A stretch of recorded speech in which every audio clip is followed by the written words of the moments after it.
Ian Blackford.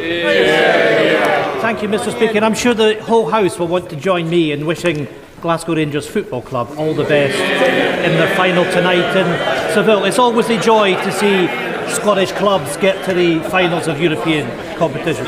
Mr. Speaker, people didn't need to see this morning's official statistics to know that we're experiencing the highest inflation in 40 years.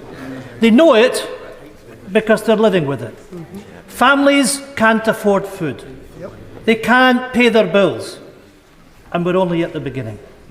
And as always under the Tories, the poorest are punished the most.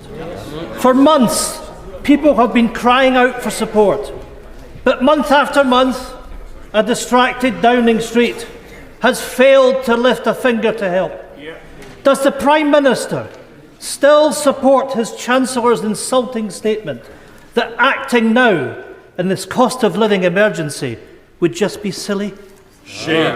Prime Minister. Mr. Speaker, I support the Chancellor's work in lifting the living wage by a record amount, Mr. Speaker, by making sure people on universal credit pay £1,000 less in tax, by making sure that by putting another £22 billion into supporting people with the cost of living, 9.1 billion already to help people with the cost of energy, and above all, I support what he has done to deliver a strong economic foundation which makes all that possible, Mr. Speaker. My goodness, talk about an Aesop's fable. Every day this Prime Minister remains out of touch, people remain out of pocket. And by the way, Prime Minister, £20 a week was taken out of people's universal credit. You know, the Prime Minister's just confirmed he does think it would be silly to intervene. Because the Tories' only response to this cost of living crisis has been insults and inaction. The Tory backbencher who thinks poor people just need cooking lessons. The Tory minister who thinks that people should just get a better paid job. And the Chancellor who thinks it would be silly to act now. This is the cost of living crisis from Westminster. For weeks, the Prime Minister has been briefing that it's the Treasury who are to blame for blocking financial support for struggling families. Well, Prime Minister, it's time to stop sniping from the sidelines.